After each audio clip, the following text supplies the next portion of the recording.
Let's imagine for a minute that we're at a sales meeting right after a new product launch. Yeah, terrible. Not only do sales suck, but our customers are leaving the platform since we launched a new feature. Yeah, this product was supposed to be a smash hit. I mean, we made it according to demand. Yeah, we even surveyed people to see exactly what they wanted. Okay, well, I don't know. Maybe something was up with the survey. Wait, Customers are leaving and they're going to our competition, so something must have been up. Wait, did you make a big enough survey? Yeah, we surveyed 5,000 people. Well, maybe wrong people. And are you sure we weren't asking leading questions? Yeah, I told you to try this new feature before launching it. It looks like it's a disaster. Mikhail, please explain yourself. I don't understand. We made it exactly as customers asked. Does this look familiar? You collect hundreds of customer opinions and they tell you exactly what they want. But when you make a product or service based on them, customers just ghost you. You might have heard the Steve Jobs quote, "People don't know what they want until you show it to them." This is absolutely true. We can't ask customers what they want because they don't know what they want. I mean, it's not like they spend their time thinking about it. Now, Steve Jobs didn't really invent any of the technologies in his products, but he did find ways to fit them nicely into the lives of his customers. And he did that by deeply understanding them, by empathizing with them. My name's Mikhail Mudrikovsky, and today I'd like to show you a way that you can empathize with your customers. Successful businesses like Procter & Gamble or Lego use ethnography to deeply understand and empathize with customers. That involves literally living with customers and observing them, kind of like a biologist studying animals. But months of research, ain't nobody got time for that. Rather than an impersonal survey, we want to develop a way in which to really connect with customers, to understand them at a deep emotional level, hey, I've got an idea. How about a first date? Yeah. Now, hold up. I'm not trying to tell you to make out with your customers. But what I am saying is that the same principles that apply to having a good first date or starting a relationship apply to good empathetic customer interviews. The natural instinct when inviting a customer for an interview is to bring them into our office and ask them a specific list of questions. That's like showing up to a first date in a suit and surprising them with a trip to the theater. It's a bit too formal. Our date will likely feel uneasy and they won't feel like they can just be themselves. If we dive straight into questions, we'll make them feel like things are moving too fast and that they're being used. The interviewee might answer our direct questions, but they will be on guard and give us answers without much thought behind them. If we want to build comfort with our interviewee, it's better to take a more relaxed approach. Invite them out for coffee, maybe a place they already know or near where they are. This will help them feel like they're in their natural habitat rather than an experimentation chamber. Instead of diving straight into questions about the product or service we're working with, set time aside for friendly chit-chat. Ask them about their life, what their last vacation was, what they do day to day, and what's important for them. This will help us set a foundation of the interviewee's values that we can explore further in later parts of the interview. Unconsciously, it'll also make them feel at ease, because it shows we value them for who they are as a person rather than the market insights or product sales we can get from them. As we get deeper into the interview, we'll be tempted to ask the customer the nagging questions about what they're really looking for. In a date, that's the equivalent to asking a person what their plan is for the relationship before it's even begun. Our date won't know simply because it's not necessarily something they've thought a lot about. They don't have the answers.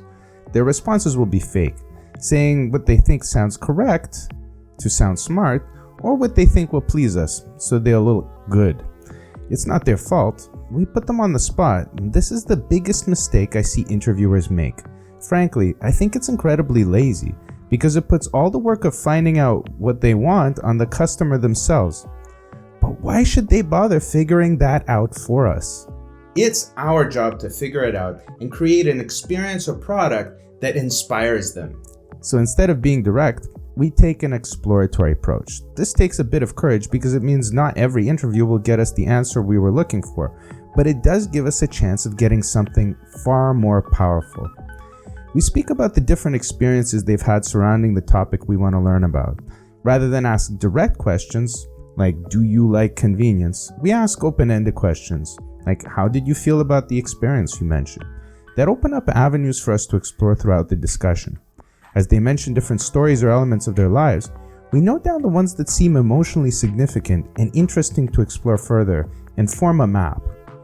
There is a good way to do this with an ethnographic interview guide, but I'll touch on that in a later video.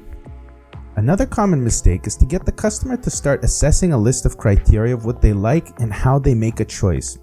That's when this poor guy gets a list of the ultimate romantic partner that he can't possibly live up to. And even if he did live up to it, there's no guarantee that she'll take him in. Customers only know what they like based on the things they chose before. If his date said that she likes tall men, he might buy stilts and look like a clown. Had he dug deeper, he might have found out that to her, height is a form of strength, and she just likes men that can make her feel safe. And all he really needed to do was show her that he would be able to handle himself in a dodgy situation. Instead of asking them for a list, we probe and we listen. Probing is asking them to expand on experience or feeling that they spoke about earlier. The stronger the emotion or feeling behind that event, the more we want to know about it. It may be the case that the whole interview revolves around just one story, if it was that emotionally important to them and related to the topic we're covering. That's gold. That's exactly what we're looking for. I've run studies for various industries around the globe, and one universal truth I've found is that customer decisions are largely driven by emotions, even big business decisions. So if the customer is now comfortable in telling us about an emotionally important event, we listen. If they continue to go on a tangent and we have more questions on our list, we ignore those other questions and we listen. We don't interrupt them when they're taking a pause to think.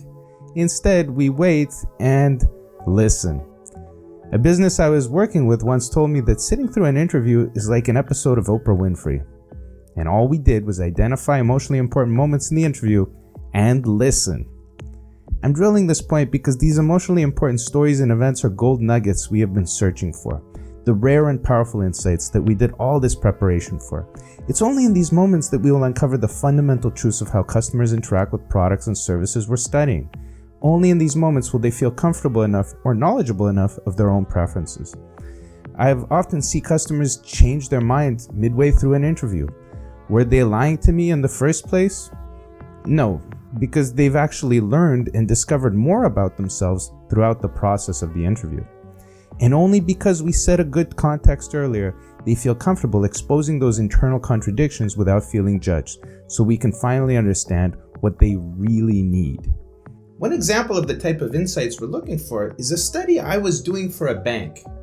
The bank had an app for trading different types of assets and was thinking about investing into technology that would allow customers to make faster and cheaper transactions. Who doesn't want faster and cheaper, right?